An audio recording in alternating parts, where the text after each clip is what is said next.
Hi, I'm Nikolai, and today we'll be unboxing our January Basic box. This box is all about acrylic ink. We'll talk about color mixing, setting up our sketch, and Alex Garant will show us a little bit of her process in creating this month's featured artwork. So stay tuned for that, and let's get into it. Our canvas this month is a custom cotton pad from Magnami. This stiff, absorbent paper is great for wet media and has a bit of tooth to it. Our brush is a Dynasty Dagger. This unique brush tip offers a lot of versatility. To extend the life of your brush, hold on to the plastic guard so you can dry the brush point down. Our first ink included in our box is a Sennelier in Chinese blue.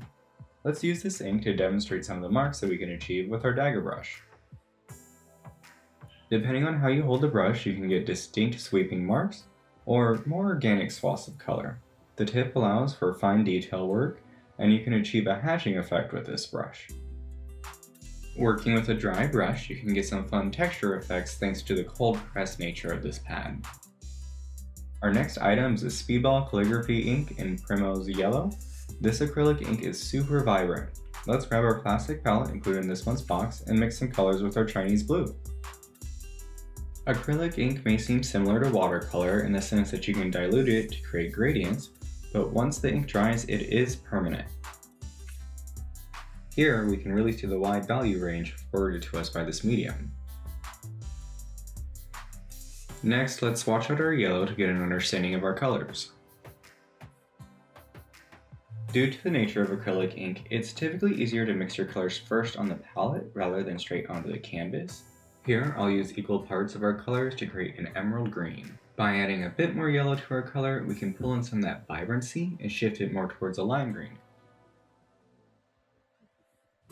Let's do a quick sketch of a potted plant to kind of loosen up and get familiar with our brush. When working with acrylic ink, I'd suggest going from light to dark, as you can always add more ink, but due to the permanent nature of this medium, you really can't take any away. A good way to think about this is to think in terms of light and shadow.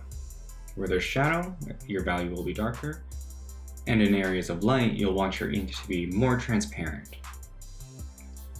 With my base shapes established, we can go in and start to darken up different areas of our piece. By working wet on wet, we'll get smooth transitions between colors, and if you let an area dry before going back in, you can get more structured lines, like the legs of the potted plant.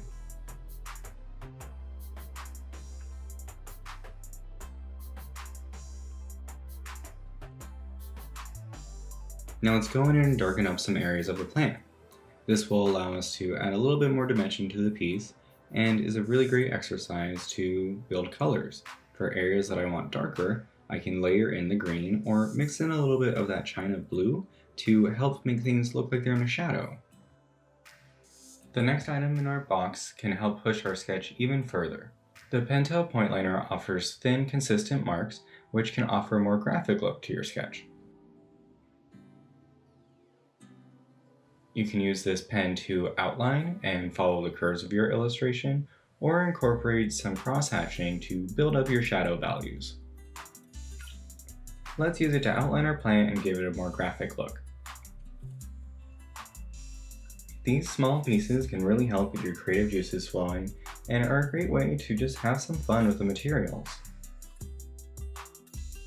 Our final item this month is a 3H graphite pencil from Fintech.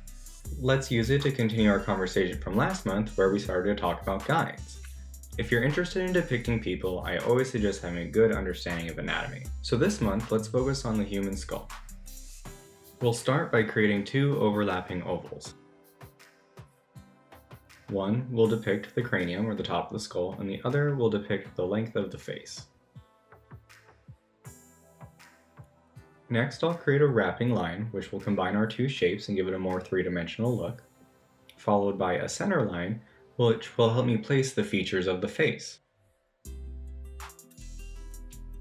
With my guides established, I can go in with a little bit more confidence as I start to place the eye sockets, the nose, and other elements of the skull.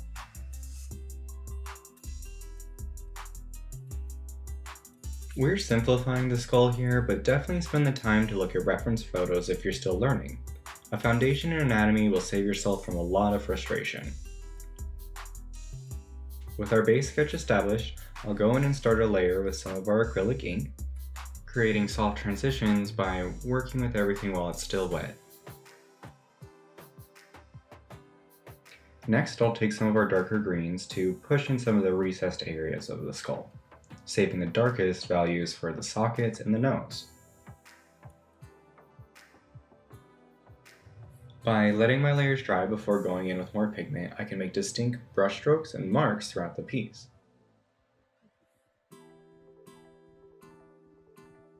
By establishing our sketch early on in pencil, it's a lot easier to go in and articulate those shadows, giving our skull a lot more form and three-dimensionality. The sketching phase is a time where you can really explore a concept and figure out where your shadows will fall. Let's use a wet on wet technique for our background. By dabbing some ink into the paper while it's still wet, we can get some fun blooming effects. Try this technique if you're doing any kind of space illustrations, sunsets, or anywhere that you want to create a loose gradient. With the background fully dry, I'll go in with the point liner to pick out a few details and add a graphic element to the background. As a final step, we'll darken up a few areas, and with that, our piece is done. Hope you enjoyed the video, learned a few things, and stay tuned to see Alex Garant's process in creating this month's featured artwork. We love to see what y'all create each month, so if you post your work online, use #SketchBoxJanuary, and I'll see you in February.